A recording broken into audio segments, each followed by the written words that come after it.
দেখুন, এবারের নির্বাচনে দল থেকে আমাদের দলীয় কোনো প্রতীক দেওয়া হয়নি, দলীয় মনোনয়ন দেওয়া হয়নি, এমনকি দলীয়ভাবে কোনো সমর্থনও কাউকে দেওয়া হয়নি দলীয়ভাবে।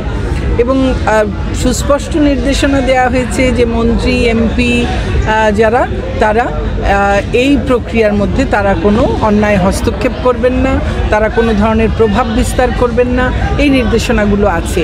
তো আমার যেটা আহ্বান থাকবে, কারণ যারা দাঁড়িয়েছেন তাদের প্রায় সকলেই একই আদর্শের মানুষ, কাজেই দিন শেষে নির্বাচনের পরে এরা তো সকলে একই আদর্শের মানুষ, আবার এরপরে পরবর্তী কোনো একটা নির্বাচনে আবার সকলে এক পক্ষে হয়ে কাজ করবেন। কাজেই তারা কেউ যেন এমন কোনো কাজ না করেন যার জন্যে পরে একটা বিব্রতকর পরিস্থিতিতে পড়তে হয়। তারা যেন একে অন্যের বিরুদ্ধে কোনো ধরনের বিষোদ্গার না করেন।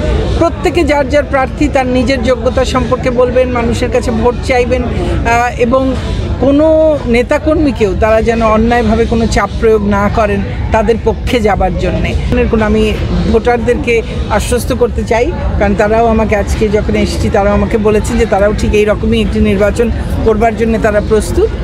কাজে আমি ভোটারদেরকে, আমার সম্মানিত ভোটারদেরকে আশ্বস্ত করতে চাই যে তারা উৎসবমুখর পরিবেশে এসে ভোট দেবেন, কোনো চাপ ছাড়া, কোনো চাপমুক্তভাবে এসে আনন্দমুখর পরিবেশে ভোট দেবেন, তাদের পছন্দের প্রার্থীকে তারা ভোট দিয়ে নির্বাচিত করবেন, এটি আমার প্রত্যাশা।